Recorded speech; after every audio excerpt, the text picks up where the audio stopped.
Bueno,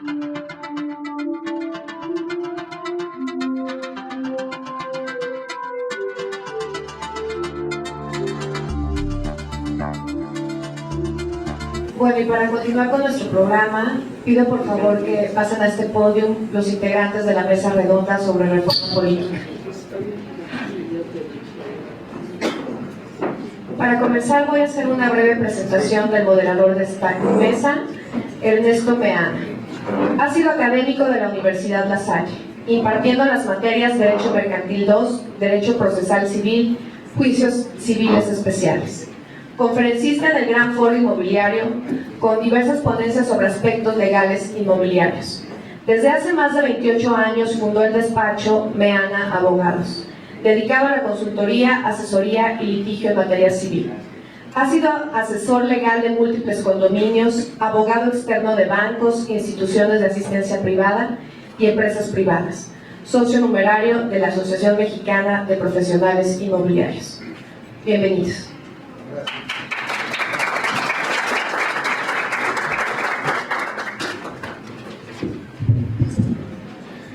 Muchas gracias, queridos amigos, y es un placer estar con ustedes en la coordinación de este panel, en esta espléndida mesa que tocará el tema de la reforma política.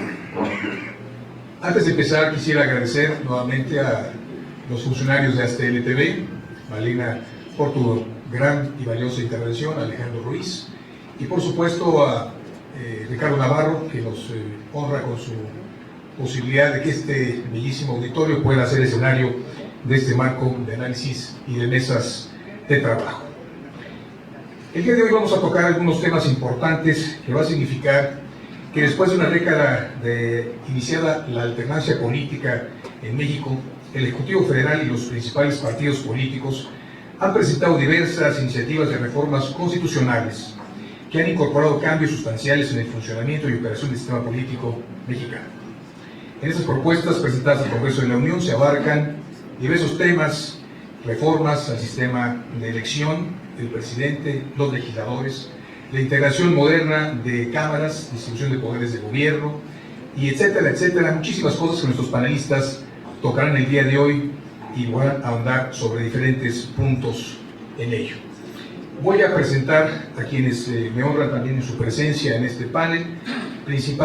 Voy a introducir primeramente a la mujer que nos honra, la licenciada Claudia Villegas. Es licenciada en Periodismo con estudios en Comunicación Institucional y Marketing Digital, fundadora y directora de la revista Fortuna, Negocios y Finanzas, y fundadora también de la revista Contralínea. Ella ha sido subdirectora del periódico El Semanario y coordinadora de la agencia de noticias del financiero Finstar. En la agencia Reuters participó y estuvo a cargo de la cobertura de empresas en el mercado de valores, y anteriormente en el periódico El Economista cubrió el sector bancario. Es columnista de varios medios de difusión y periódico, colaborador en W Radio, y actualmente es responsable de la generación de contenidos y reportajes del portal Arena Pública.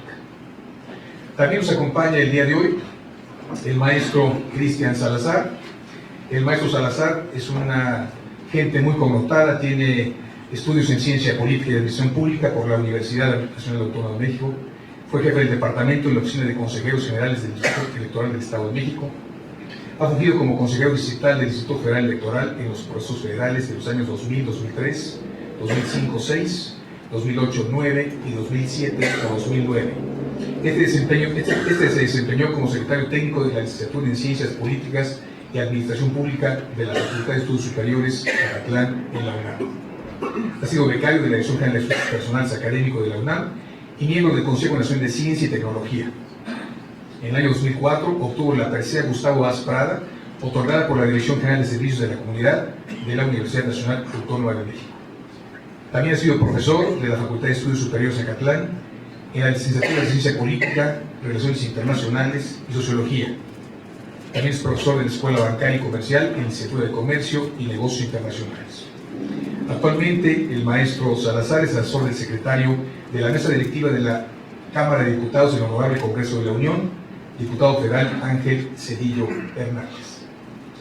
Por último, me honro también en presentar a un queridísimo amigo que me encontré recientemente, después de muchos años que no lo veía, y es un espléndido politólogo, el doctor Esteban Ramírez, quien es licenciado en Economía por el Instituto Tecnológico Autónomo de México, el ITAM, con doctorado en Administración por la UNAM. Actualmente es empresario, ha sido presidente también de la Cámara de Comercio Paraguay-México, y actualmente también lo es, presidente de la Asociación Latinoamericana de Comercio, director de comunicación del Club Rotario de la Ciudad de México, profesor investigador del ITAM, de la UNAM y de la Universidad de Colima, secretario general de la Asociación Nacional de Facultades de Escuelas de Contaduría y Administración, consejero del Instituto de Verificación de Medios y fue vicepresidente de la afamada revista Época. Es un honor tenerlos el día de hoy y sin duda alguna el público y la audiencia y los televidentes disfrutarán de sus ponencias. Vamos a hablar el día de hoy entonces sobre la reforma política y esos temas que en la actualidad son fundamentales en la nueva generación del siglo XXI. Y para iniciar entonces le doy uso de la palabra a la licenciada Claudia Villegas. ¿Qué tal? Buenos días, es un privilegio estar con ustedes, una felicitación a quienes están impulsando este proyecto de vanguardia. No se oye. ¿No se escucha? ¿Así? ¿Se escucha bien? Bueno, decía que una felicitación a todo el equipo de este esfuerzo. Realmente mi ámbito de experiencia está en el sector económico. Tengo 20 años de trabajar en el sector periodístico y hoy me gustaría compartir con ustedes lo que hemos estado reporteando las últimas semanas, los últimos meses, respecto a las políticas públicas, respecto a esta gran revolución que el gobierno de Enrique Peña Nieto está buscando consolidar en medio de una estrategia de marketing político impresionante al estilo de lo que se está viviendo o lo que se vivió, déjenme corregir, en Brasil. Hoy Brasil vive la resaca de un marketing político sin muchas reformas estructurales, sin una consolidación de fondo en reformas políticas, sociales, distribución de la riqueza. Nosotros en el portal Arena Pública, en la revista Fortuna y en la revista Contralínea, hemos trabajado los asuntos de políticas públicas que deberían estar interesando a este país sobre muchas otras cosas, que es el tema de la pobreza, de la distribución del ingreso, de la corrupción, de la competencia, el desarrollo de un mercado interno que permita que millones de mexicanos, hoy 14 millones de mexicanos que dependen de un empleo informal, que han tenido que refugiarse en empleos informales, pues puedan integrarse a un sistema económico que les dé seguridad social, que les dé una pensión digna, que les ofrezca una oportunidad para no integrarse a actividades que pueden ser muy censurables, como es el crimen organizado. Entonces, es una revolución la que el presidente Enrique Peña Nieto se está planteando desde hace un año que entró al gobierno. Las formas son lo que a mí me gustaría poner aquí sobre la mesa. Si una verdadera reforma política pasa por quitar a grupos antagónicos, en este caso los del PAN, sumar a los del PRI, a las estructuras políticas, a las estructuras económicas, argumentando que estamos haciendo las cosas mejor en el marco de reformas estructurales de gran calado. La reforma del sector de la energía no es cualquier reforma. El propio PRI dio un paso atrás con sus argumentos nacionalistas de las últimas décadas, pero lamentablemente estamos observando que existe este ajuste de cuentas al viejo estilo del priismo. Les doy un ejemplo, el sector de la vivienda. El sector de la vivienda fue desmantelado el año pasado porque 4 o 5 grandes empresas, ARA, Urmigeo, SARE, tal vez sumaría Omex, pues habían hecho dinero y habían hecho muchos negocios al amparo de los gobiernos panistas, en una política que buscaba reducir el déficit habitacional y construir más de 6 millones de viviendas. El problema fue que se desmanteló toda la estructura de un mes para otro. Bueno, habrá que decir que se les avisó desde octubre y noviembre, cuando ya se tenía consolidado el equipo de gobierno, que iban a cambiar las políticas de vivienda. ¿Qué provocó que se desmantelaran las políticas de vivienda que se tenían ya en un carril, pues simplemente aquí mis compañeros, que es de verdad un honor estar compartiendo hoy esta mesa, seguramente podrán ayudarme a ubicar cuál es el impacto del sector de la vivienda en el sector de la construcción y cuál es el impacto del sector de la construcción en la producción industrial, en el sector económico, en el Producto Interno Bruto. Pues se calcula que les costó al gobierno, a nosotros, nos costó entre 1 y 2 puntos por ciento del PIB este desmantelamiento del sector de la vivienda.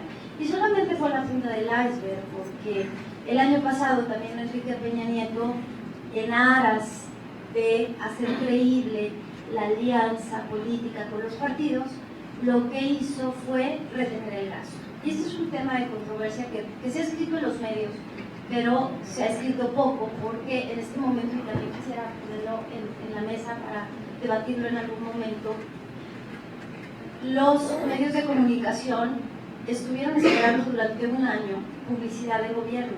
Muchos quebraron, muchos cerraron sus puertas porque no había. La publicidad del gobierno representa entre el 70 y el 80% de los ingresos de los periódicos. Entonces, estamos viendo poca reflexión en torno a las políticas que están poniendo sobre la mesa los políticos del PRI, con el apoyo del PAN, con el apoyo del PRD. Esta gran alianza política lo que hizo fue que el año pasado no se ejercieron los recursos del presupuesto de ingresos de la Federación, lo que nos costó, y también se calcula, entre 1 y 1.5% del Producto Interno Bruto. Si ustedes suman lo que pasó con los huracanes, entonces fue otro 1% del Producto Interno Bruto. ¿Qué estamos observando? Pues el manejo o la manipulación de la economía para lograr un proyecto político. ¿Se vale? Yo les pregunto, ¿está bien que lo hagan así? No hay otra forma de hacerlo. Cuando Lula da Silva llegó al poder en Brasil después de 3 elecciones, pues lo que hizo fue lanzar los argumentos de la izquierda o de la derecha juntos. Entonces, en un ejercicio de congruencia, los políticos brasileños no pudieron decirle no a su reforma de seguridad social, no a las reformas del sector bancario para darle crédito. Él impulsó el sector de consumo interno. Me tocó escucharlo en una reunión con banqueros en Acapulco y él explicaba cómo había hecho esto, impulsando el mercado interno. El gobierno de Enrique Peña Nieto, en cambio, está al filo de la navaja. Y el filo de la navaja, quiero decirles que es muy peligroso, porque al primer trimestre del año vamos a tener una inflación muy alta, vamos a tener el poder adquisitivo de la población al menos golpeado entre un 12 y 14%, nada más por concepto de energía, de alimentos. No hubo reforma fiscal para las clases populares, para las clases de menos ingresos. La reforma fiscal que se impulsó sí le pegó a los grandes corporativos en algunos segmentos, como los derechos de capital, los dividendos. Ya no se va a poder hacer una transacción en bolsa si no se pagan impuestos. Eso es un gran avance. Las mineras, México era el único país del mundo aquí, algunos de ustedes son expertos en Perú, en Paraguay, en muchos países de América Latina, en donde las mineras tienen que pagar, además de los impuestos del ICR o de los impuestos al valor agregado, tienen que pagar contraprestaciones por llevarse el oro y la plata del país en donde están operando. Esos son avances. Sin embargo, lo que vemos ahora es un pacto fiscal tributario, que por cierto no invitaron a representantes de muchas cámaras de comercio, en donde solo se refrendó lo que quería Luis Videgaray, decir que en 3 años no va a cambiar nada. Pues eso es una mala noticia. Entonces yo dejaría aquí en la mesa, y estoy atenta a sus preguntas, realicé una investigación sobre lo que pasó con el subejercicio. El subejercicio fue pernicioso porque se retuvieron los ingresos o los recursos que se tenían que aplicar a la economía, a programas sociales, a programas de infraestructura, y ahora se están ejecutando a través de lo que se llama ADEFAS, adeudos fiscales, donde hay una discrecionalidad por parte de la Secretaría de Hacienda para ejecutarlos, como ellos quieran. Hubo un boomerang ahí porque el equipo de Ernesto Cordero, panista, al frente de la Subsecretaría de Egresos, lo que hizo fue dejar un presupuesto de egresos amarrado para que el PRI tuviera un pésimo año. Hay que ser justos y decir que en cada cambio de gobierno, y más allá en los cambios de régimen político, se cae la economía por efectos naturales. Es un año donde llegan los políticos a ver cómo está la casa, a ver dónde pueden sacar recursos, pero este año en particular, 2013, fue muy pernicioso por esta estrategia política para generar un nuevo entablado en donde si van a venir empresas del sector de la energía, van a ser empresas vinculadas con el PRI. Oceanografía, que hoy es el caso de la semana, del mes, del año, Oceanografía era una empresa panista. Y yo quedo atenta a sus preguntas, porque esta es una hipótesis que me gustaría discutir con ustedes. Vayamos desentrañándola y vayamos entendiendo o vayamos descartando estas ideas que yo pongo sobre la mesa. Gracias. Muchas gracias.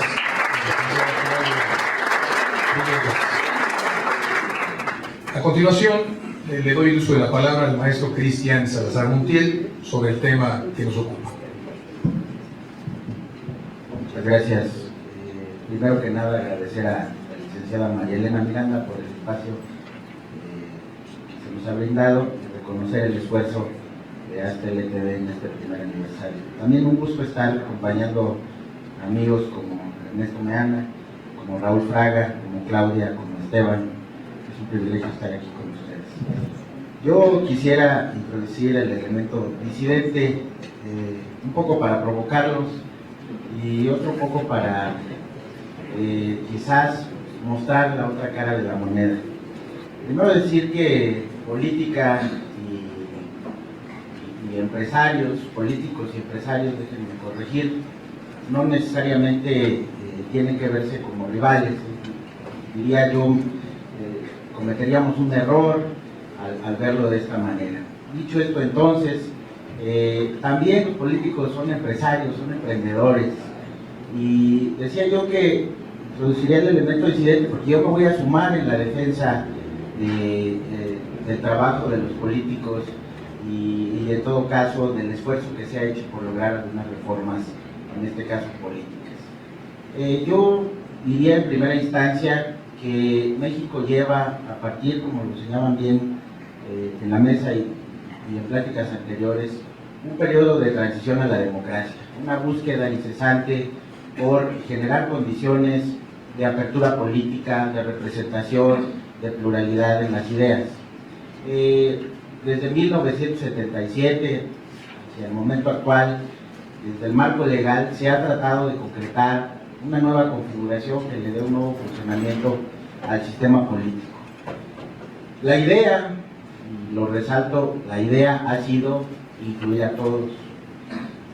Pero también quiero llamar la atención en que incluir a todos significa un escenario de mayor complejidad, porque implica negociar, porque implica tomar consideración, tomar parecer a todos los sectores, y esto se hace muy complicado.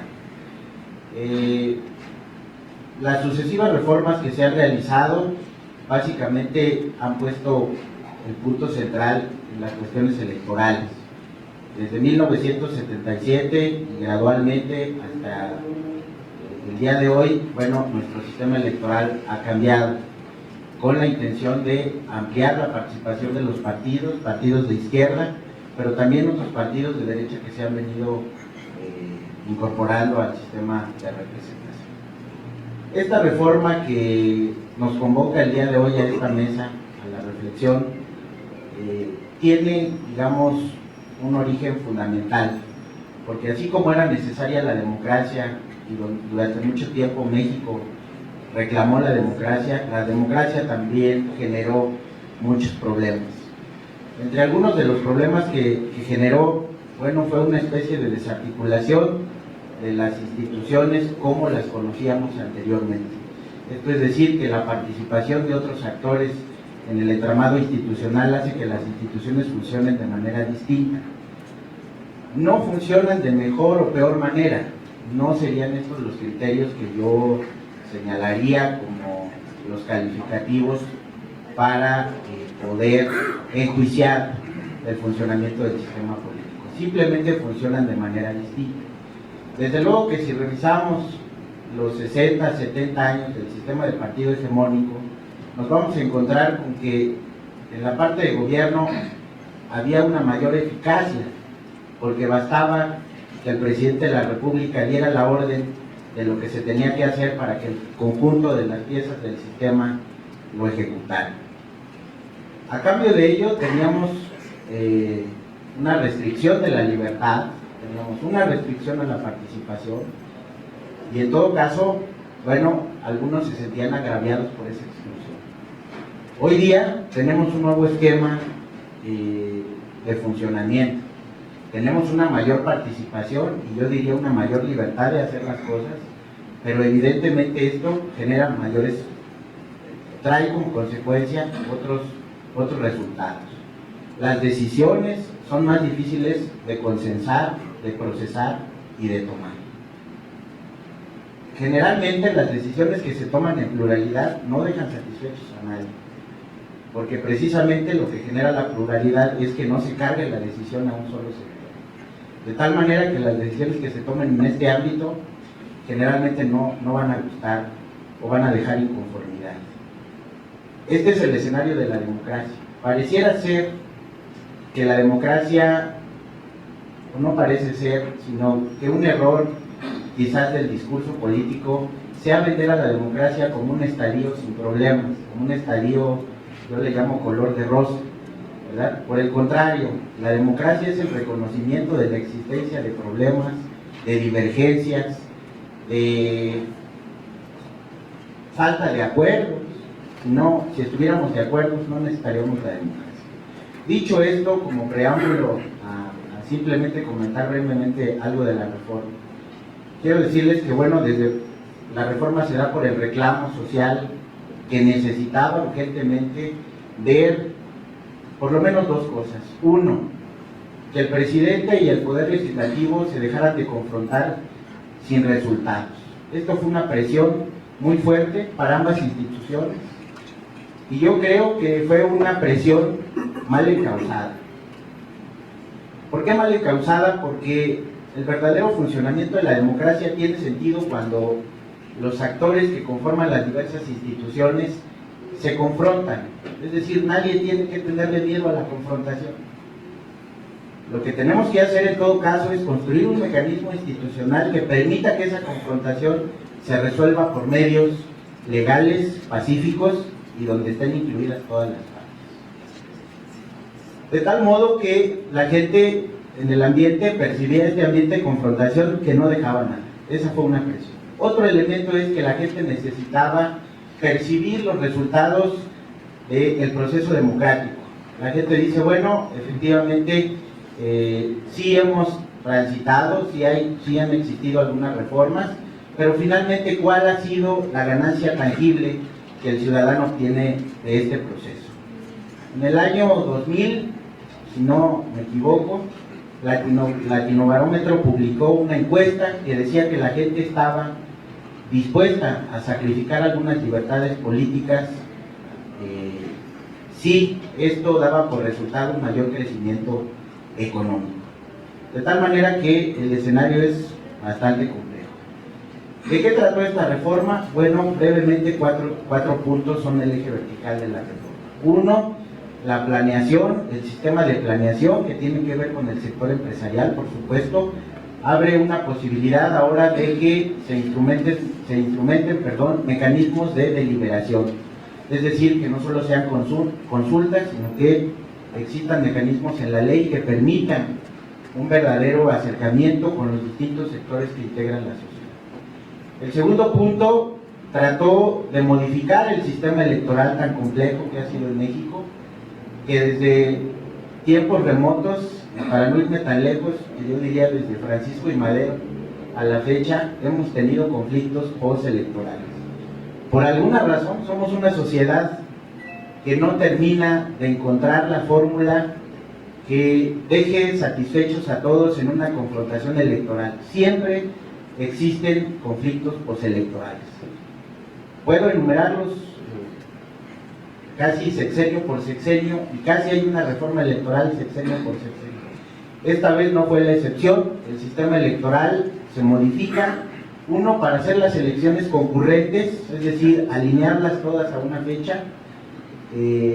Voy a ser genérico para no entrar en cuestiones específicas, puedo cometer alguna imprecisión por la premura del tiempo, pero lo que les quiero dibujar es el sentido de la reforma, porque todavía falta legislar las leyes secundarias, las leyes reglamentarias. Dicho lo anterior, tratan de alinear las elecciones a que sean concurrentes. Número 2, tratan de hacer una nueva ley de partidos políticos que fiscalice, que controle, que regule mayormente el gasto que hacen los partidos. Trata de ordenar de manera óptima la estructura electoral que se tenía al converger un sistema nacional electoral, es decir, que se estructure en un solo marco el organismo que implementa o que le toca organizar las elecciones. Otro pilar es, otro punto estructural de la reforma es la transformación de la Procuraduría General de la República en Fiscalía, con lo que esto implica. No voy a abundar aquí porque ya tengo un poco de tiempo. Y por último, yo quisiera decir, bueno, que junto con otras reformas se trata de darle un nuevo sentido al sistema político. Como bien decía Claudia, se ha reformado también el ámbito de la transparencia y acceso a la información, se promovió una ley de contabilidad gubernamental, y bueno, con esto no quiero decirles que es el mundo feliz, ni mucho menos, pero sí por lo menos hacerles evidente a ustedes el esfuerzo que desde la política se ha hecho para enfrentar los retos que ha generado la democracia. Sin duda estamos aquí para denunciar, para resaltar todo aquello que no se ha hecho bien, es nuestro deber. Y terminaría con una provocación más. Creo que el balón ya no está en la cancha de los políticos, creo que el balón está en la cancha de la sociedad. Y mientras no tengamos una sociedad que presione a esos políticos, los políticos no van a tener elementos, no van a tener presiones para llevar a cabo dichas reformas. Es decir, el déficit de la democracia mexicana no está en los políticos. Cuando alguien critica a los políticos mexicanos, yo digo, no son malos políticos, son buenos políticos. ¿Por qué? Porque ocupan los cargos, porque ganan elecciones, porque aprueban presupuestos, porque aprueban reformas como la que estamos analizando hoy día. Lo que no tenemos es sociedad civil que los cuestione, que los critique, que los presione. Ahí está el lado el balón en ese lado de la cancha. Muchas gracias. Muchas gracias al maestro Cristian Salazar Montiel. Y bueno, pues no me queda más que pasar el balón a mi querido amigo Esteban Ramírez para ver si ya lo provocaron, porque es el único que nos queda todavía para explicar y extender sus comentarios en este sentido. Doctor, si es tan amable, adelante el uso de la palabra. Bueno, muchas gracias. También yo quiero felicitar a Malena, obviamente a Asteli TV, y felicitar aquí a mis compañeros. Lo primero que me parece importante resaltar es este tránsito, y ya que se refirió Cristian también un poco a la historia, lo que yo diría es que, bueno, ¿por qué no consideramos dos grandes periodos? Que cuando nace el PRI en el 29 y el 77, que es el otro, que es el otro momento donde se inicia la apertura a la competencia política. Entonces tenemos que tuvieron que pasar 50 años, y luego ha habido un tránsito de 25 años, precisamente en el perfeccionamiento de los varios componentes que tienen que ver con la democracia, y donde hay que considerar varias cosas. Primero, hay participantes en el mercado, con los mercados políticos, hay organismos que tienen que ver con la calidad de las elecciones, tenemos también la oferta política y tenemos las reglas del juego. Si no consideramos en el tránsito que ha habido en todos estos años de cómo se van transformando, y aquí está parte del balón, no solamente ha cambiado los políticos, sino también ha cambiado los ciudadanos. Tenemos un entorno diferente. El hecho de que juntemos con las computadoras, los teléfonos celulares, demás, eso permite un intercambio de información y obviamente los políticos también se han tenido que volver receptivos en el tránsito, obviamente, de estas nuevas tecnologías de información. Creo que vale la pena considerar también que los grandes cambios que se han dado del 77 para acá, tienen que ver con la apertura de la competencia, tiene que ver con las candidaturas comunes, que eso fue en el 86-87. Luego nace en el 90 el Instituto Federal Electoral. Luego tenemos que en el 93-94 los componentes del IFE, los integrantes del IFE, ya iban a ser ciudadanos, o sea, son consejeros ciudadanos. Luego tenemos el tema del financiamiento de los partidos, que se toca en el 96. Luego tenemos en el 2002 el tema de la equidad de género, las postulaciones. En el 2003 y 2005, y luego en el 2007 y 2008, tiene que ver con las reglas de acceso al sistema de partidos. Tiene que ver también con el tema de la transparencia y la propaganda. En el 2014, ya llegamos al momento de las reformas, tenemos varias cosas. Primero, el surgimiento del Instituto Nacional Electoral es importante porque no va a ser como un superife, pero tiende a darle mayor apoyo a las elecciones estatales, que se habían, de alguna manera, los organismos locales se habían relacionado con los gobernadores y por lo tanto ya no es un instrumento para poner en suelo parejo a todos los competidores. Entonces es importante porque el Instituto Nacional Electoral va a trabajar y puede en un momento dado intervenir en las elecciones locales. El otro tema tiene que ver con el nombramiento en los institutos estatales electorales, va a participar en él. En cuanto a la transformación de la PGR, me parece importante porque ahí van a haber dos nuevas fiscalías, una que tiene que ver con la anticorrupción y otra de delitos electorales. El otro elemento importante de esta reforma tiene que ver con el Coneval. El Coneval, que es el órgano para la medición de las políticas y el desarrollo social, básicamente la pobreza. Entonces, aunque tenemos un INEGI que podría estar generando ese tipo de resultados, yo creo que estamos ahí viendo un trabajo más especializado y darle seguimiento a uno de los grandes temas o problemas que tiene este país, que es la pobreza. El otro, que tiene que ver con seguridad, también tiene que ver con esta reforma, porque las políticas de seguridad y los resultados sobre seguridad van a ser evaluados en la Cámara de Diputados. Entonces, eso nos lleva al otro tema, la necesidad de articularse mejor, ¿no? Ya no es como antes, por eso ya inclusive se introduce el elemento de los gobiernos de coalición. Entonces, ¿por qué se está considerando un gobierno de coalición? Porque este país ya se ha visto que durante varias décadas no tuvo avances, no hubo solución de grandes problemas, y el hecho de quedarte quieto implica retrasar. Entonces, para que este país siga avanzando y con una visión de largo plazo, se requiere que las diferentes fuerzas políticas trabajen conjuntamente. No en balde el pacto por México tiene que ver con eso.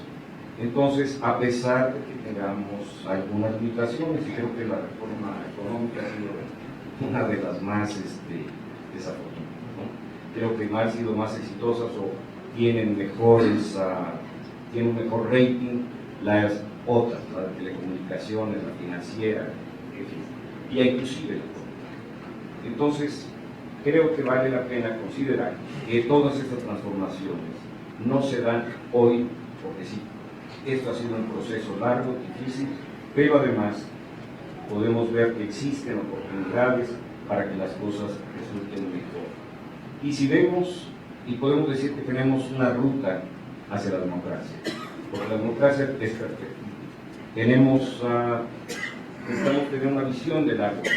Tenemos que mejorar, pasar de una situación de no competencia a una situación de una mayor competencia, con mejores reglas, con mejores instituciones, con mejores opciones, porque el hecho de que exista la posibilidad ya de candidatos independientes, eso va a obligar a los partidos a proponer también a otros, a mejores candidatos.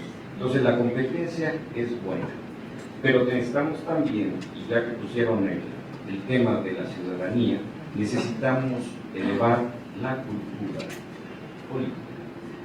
Es importante que los ciudadanos estén mejor informados, que entiendan y sepan cómo evaluar una propuesta política, porque si no, a veces caen en trampas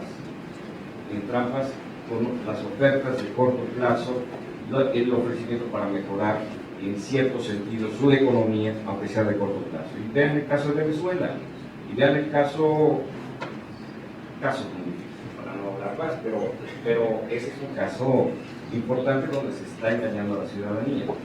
Y en el caso de México, yo creo que, por ejemplo, debemos de resaltar que ha habido errores. Y uno de los grandes errores es haber utilizado la riqueza petrolera como se ha utilizado para financiar el gasto público. Durante el desarrollo estabilizador, los ingresos petroleros no entraban en el cálculo del déficit del sector público. Entonces, si nosotros hubiéramos mantenido eso, tendríamos unos recursos que se podrían haber destinado de manera más adecuada para fortalecer la infraestructura del país, para fortalecer los programas educativos, que vamos, que esas son las reformas muy importantes y necesarias, y por lo tanto, este país estaría efectivamente en una muchísimo mejor situación. Yo creo que la idea de pensar que este país puede estar en el primer mundo, claro que sí, pero no se ha hecho lo correcto. Entonces, y además, hemos visto también algunos errores gravísimos de política económica que nos han llevado algunas veces varios años de regreso. Entonces, yo voy a hacer una pausa y es para que podamos comentar esto.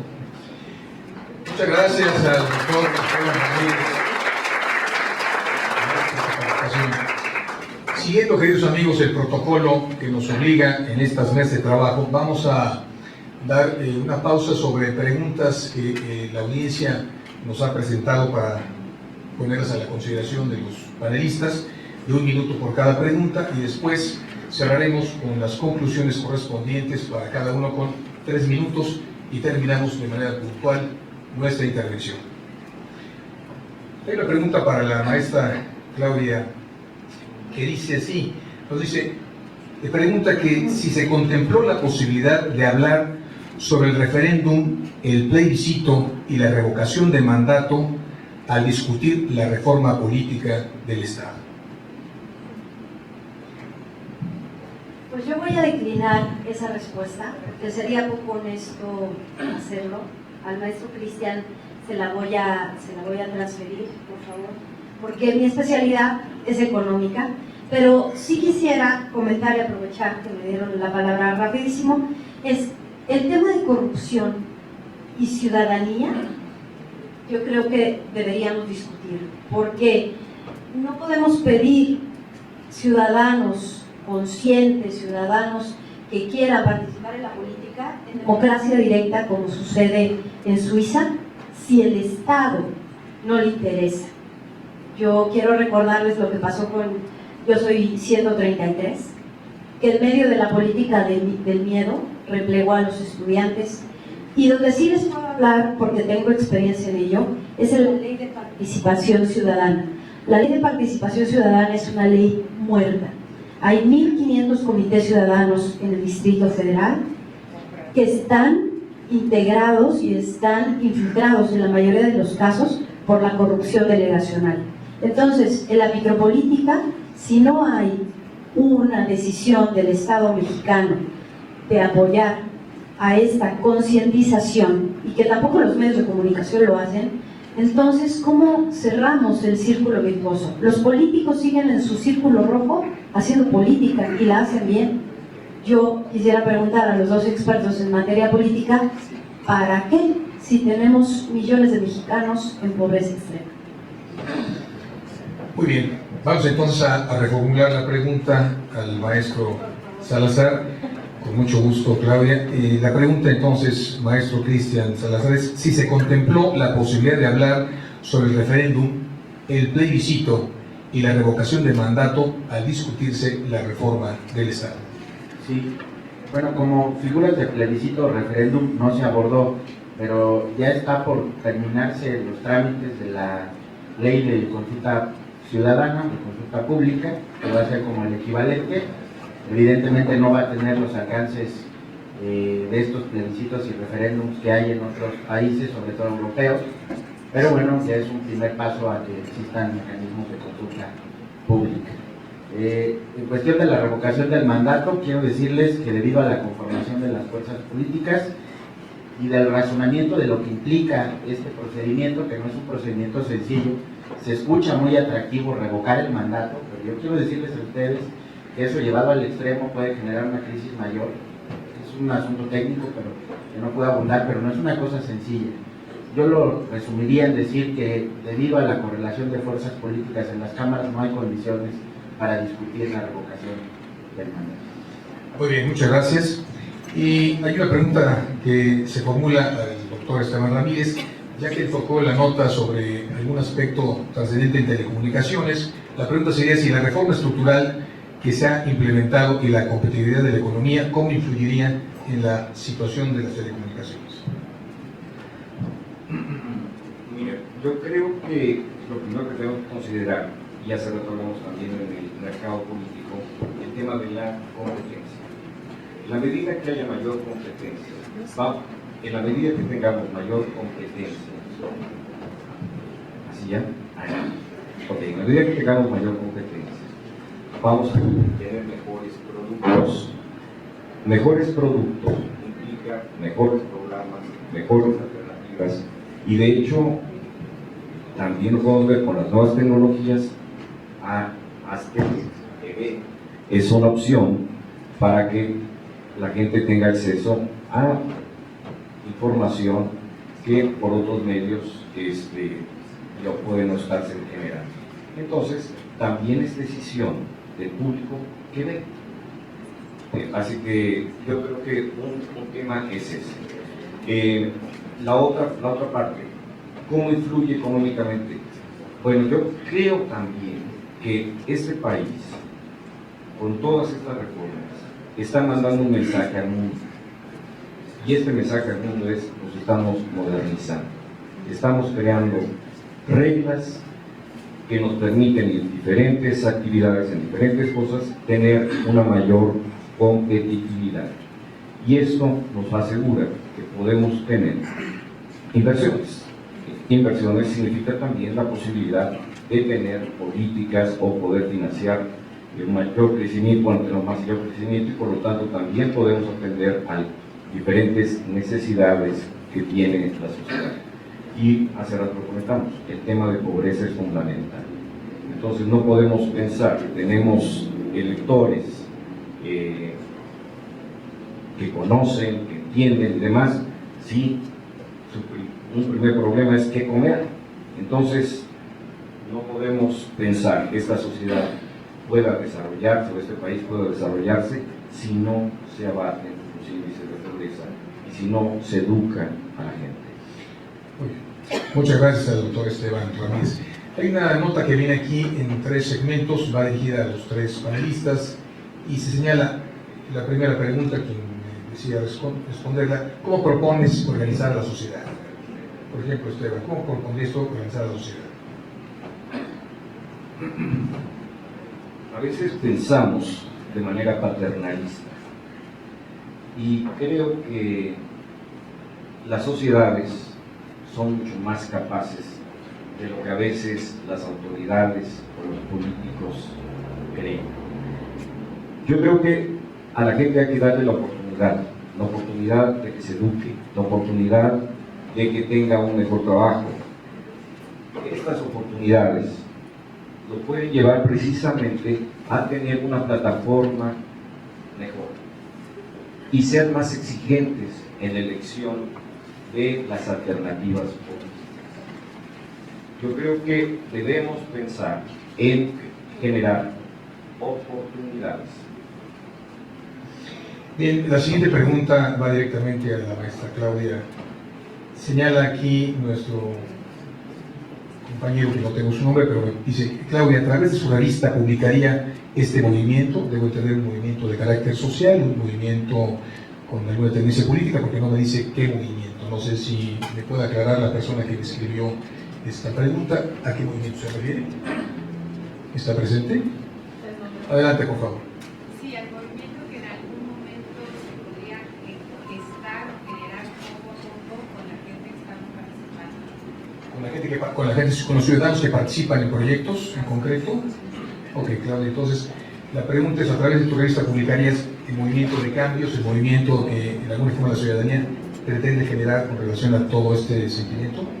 Sí, yo le agradezco mucho la pregunta, porque en este momento el periodismo en México, yo represento a 2 revistas que surgen de un colectivo de periodistas que hace más de, calculemos, 19 años, cuando se privatizan los medios de comunicación, cuando se vende TV Azteca, cuando llega Ricardo Salinas Pliego y muchos reporteros se quedan sin empleo.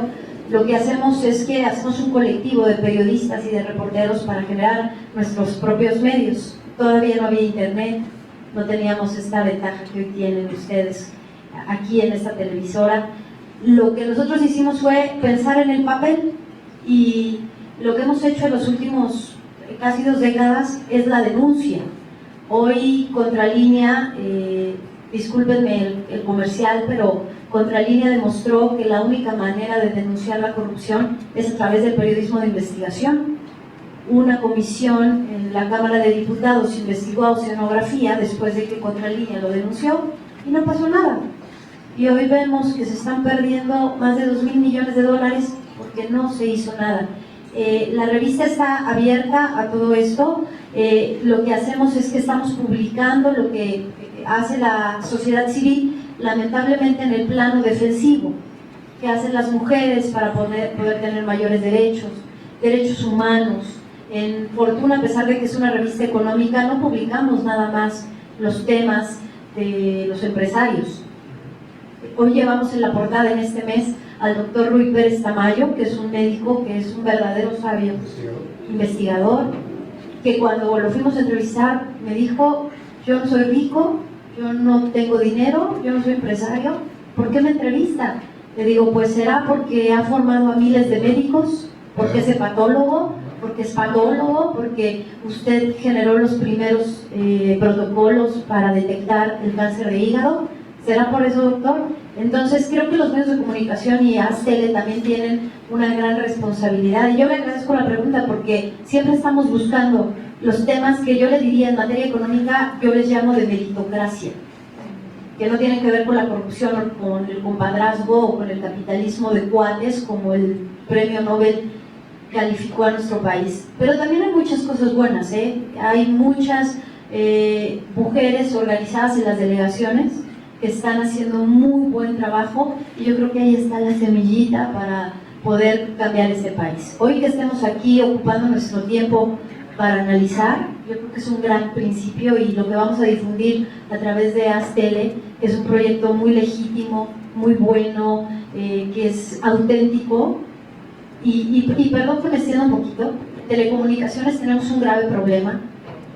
En telecomunicaciones, con lo que estamos luchando es con 3 poderes oligopólicos: Televisa, TV Azteca, Telmex, que no quieren soltar un mercado de $30,000 millones. Pero sin reforma educativa no hay beneficio de la reforma de telecomunicaciones. ¿Para qué quiere un niño que tiene un iPad, que lo que está observando le atrofia la mente y está comiendo gansitos y chocorroles, que no tiene educación porque los papás trabajan, porque en este país hay un círculo vicioso? Entonces, mientras en India y mientras en Londres están usando la nube para enseñarles a los niños matemáticas. Y ese es el ejemplo de la niña Jobs. Ese es un ejemplo maravilloso de cómo alguien se salió del sistema y aprendió cómo enseñarle a una niña en Matamoros cómo ganar un premio. Que no sea un caso aislado, que sea una política recurrente en nuestro país. Muy bien, Claudia.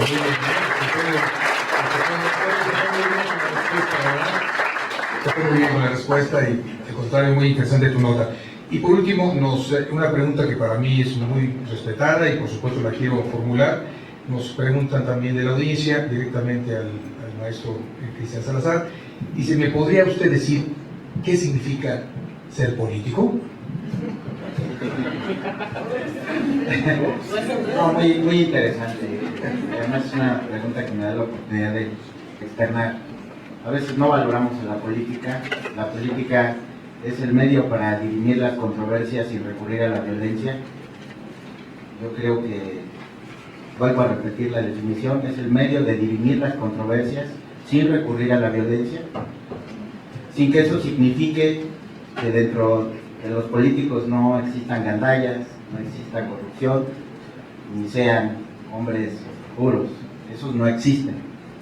Si existen en otro ámbito que no sea la política, pues si aquí me lo pueden compartir, yo les agradecería. En dado caso, lo que los hombres hemos entendido, que para limitar nuestros excesos tenemos que construir leyes e instituciones, y a partir de ahí funcionamos. Leyes que hagan costosas esas actitudes que nos laceran a todos, como el dispendio, la corrupción, etc. De ahí a tener hombres que no tengan, que sean pulcros, bueno, yo creo que ustedes creen que lo soy, pero les tengo que decepcionar que no es así. Entonces, eso sería la política. Y bueno, yo creo que valdría la pena también destacar que políticos de alguna manera somos todos. Los griegos decían que no había división entre la vida privada y la vida pública. Le denominaban sum politikon, es decir, todas las personas hacen política porque viven dentro del espacio público. Algunas se alejarán más y se dedicarán más a sus actividades privadas, otras tendrán una mayor cercanía con el servicio, con la vida pública, pero no nos podemos escapar a eso, ¿no? Todos vivimos dentro del Estado, a todos nos afectan las decisiones de los señores legisladores, es decir, nadie se escapa a hacer política. La denuncia es un acto de política. El hacer un programa de televisión de alguna manera es hacer política, porque es como escenificar el ágora antigua griega a la ágora moderna, ¿no? Y entonces, bueno, ahí está el espacio para que todos podamos hablar. Lo que permite una televisora como esta, bueno, pues es que se amplíe esa ágora, que se escuchen otras voces. Y yo diría, complementando lo que decían aquí los compañeros, una actitud democrática moderna se basaría en la autorreflexión, en la autocrítica y en la autorresponsabilidad. Echar culpas, denunciar, está bien, es parte del proceso, pero ver en qué hemos contribuido para que las cosas estén así, yo creo que también valdría la pena hacer un ejercicio de esta índole. Muchas gracias. Muy bien, pues muchas gracias nuevamente y damos un aplauso a los panelistas y a nuestra audiencia que motivó mucho con ello. Si me permiten todos, englobé en las preguntas y en alguna forma el encauce que se fue dando a las mismas en el sentido propio, y tratar de llegar a conclusiones, porque si no el tiempo nos agota. Soy muy respetuoso de los tiempos y las formas también son importantes, es parte de hacer política. Muchas gracias a ustedes y buena tarde. Gracias por venir.